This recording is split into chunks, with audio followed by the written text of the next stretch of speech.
Halo, bagaimana kabar Anda hari ini? Semoga dalam keadaan sehat dan baik saja. Kini saatnya Anda menyimak berita Medan bersama saya, Rusdi Maulana. Kami akan menghadirkan sejumlah informasi menarik untuk Anda dan berikut informasi utama hari ini.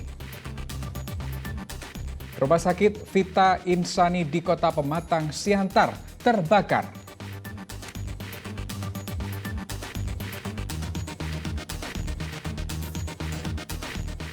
Sebuah pondok pesantren di Kabupaten Langkat jadi polemik karena ibadah sholat yang diikuti jemaah pria diimami oleh seorang wanita.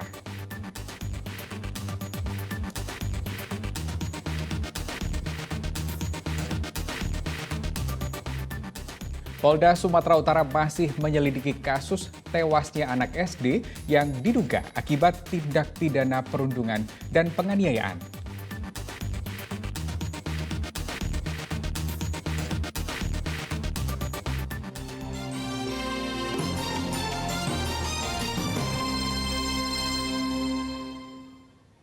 Kita ke informasi pertama hari ini. Rumah sakit Vita Insani di Kota Pematang Siantar terbakar. Sejumlah pasien panik berupaya menyelamatkan diri dibantu petugas medis. Bahkan satu pasien meninggal dunia akibat kepanikan. Ratusan pasien Rumah Sakit Vita Insani Kota Pematang Siantar dibantu petugas medis berlarian keluar ruangan menuju halaman gedung rumah sakit. Mereka berupaya menyelamatkan diri begitu mengetahui gedung rumah sakit terbakar. Tim pemadam kebakaran yang tiba di lokasi segera memadamkan api dari lantai 5 yang digunakan sebagai gudang tisu. Akibat insiden ini sejumlah pasien shock, bahkan seorang pasien meninggal dipicu kepanikan. Sejauh ini yang masih bisa manajemen tanggapi bahwa ini masih dalam kategori musibah yang belum tahu persis kita apa menjadi penyebabnya. Yang pasti segala situasi kondisi pasien akibat musibah ini terevakuasi dengan baik. Dan di luar hal-hal yang menjadi penyebab musibah sampai saat ini belum dapat kami beri jawaban dalam penyebabnya. Kebakaran berhasil cepat dipadamkan sehingga tidak menjalar. Yan Asmara melaporkan dari Kota Pematang Siantar. Masih bergulir kasus dugaan penistaan agama di Ponpes Al Zaitun. Kini muncul kasus lain. Di Kabupaten Langkat, sebuah pondok pesantren jadi polemik pembahasan karena ibadah sholat yang diikuti jemaah pria diimami oleh seorang wanita.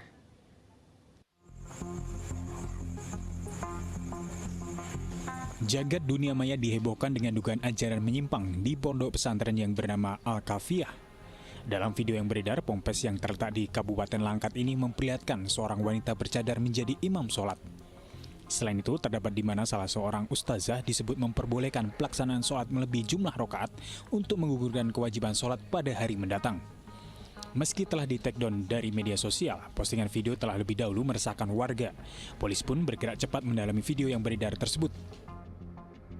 Polres Langkat masih terus melakukan pendalaman terkait dengan konten ataupun video yang sudah tersebar dengan mendalami atau nanti mengundang pihak-pihak dari pondok pesantren dan juga pihak-pihak dari rumah sakit.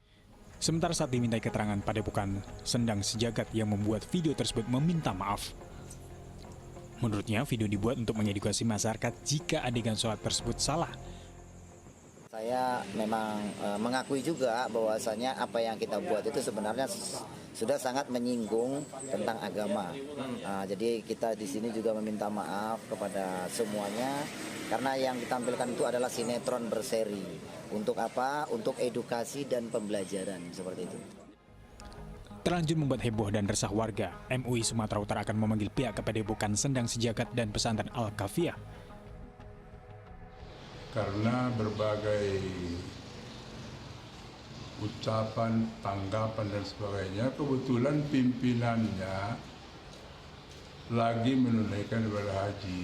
Jadi sekarang di situ PLT-nya lah pelaksana tugasnya. Jadi belum bisa kita lihat secara pasti apakah kegiatan ansih agama atau juga budaya. Meski belum ada laporan, polisi juga meminta penjelasan kepada pengurus Ponpes Al-Kafiah dan menyelidiki penyebab konten yang meresahkan warga itu. Tuti Alawiyah Lubis dan Muhammad Hamdani melaporkan dari Kota Medan dan Kabupaten Langkat.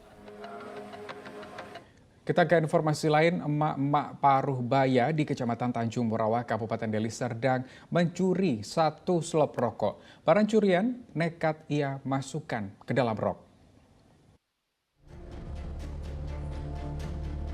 Rekaman kamera pengawas memperlihatkan seorang emak-emak parubaya menyembunyikan 1 slop rokok ke dalam roknya.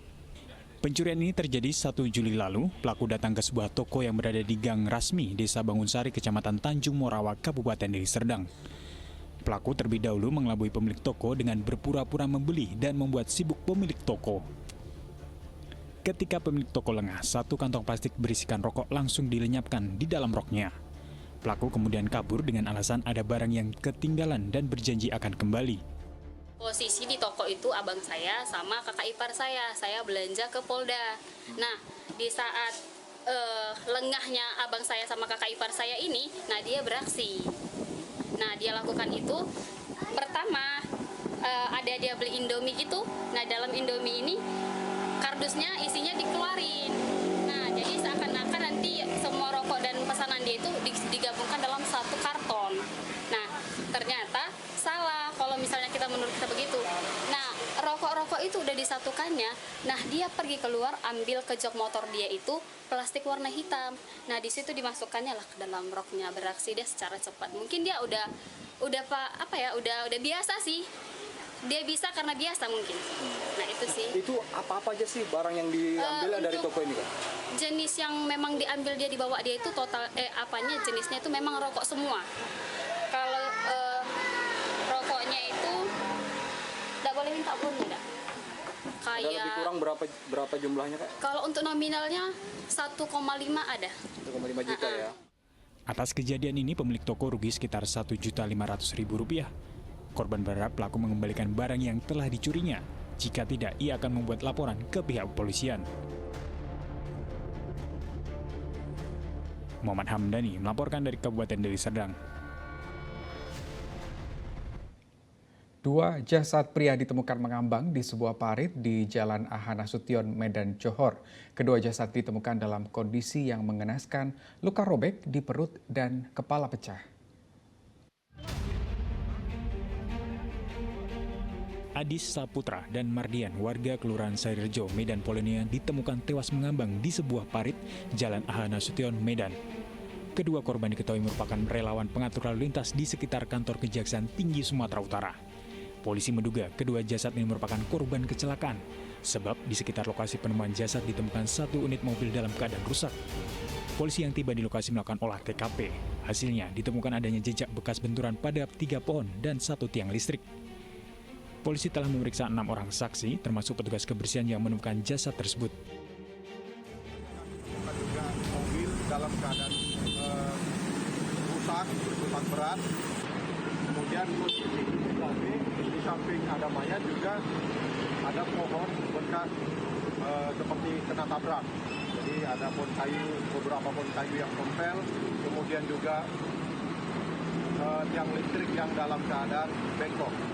Dari informasi yang beredar, pengendara mobil telah ditangkap anggota Polsek Deli Tua, namun kasus ini masih dalam penyelidikan. Tuti Alawiyah Lubis melaporkan dari Kota Medan.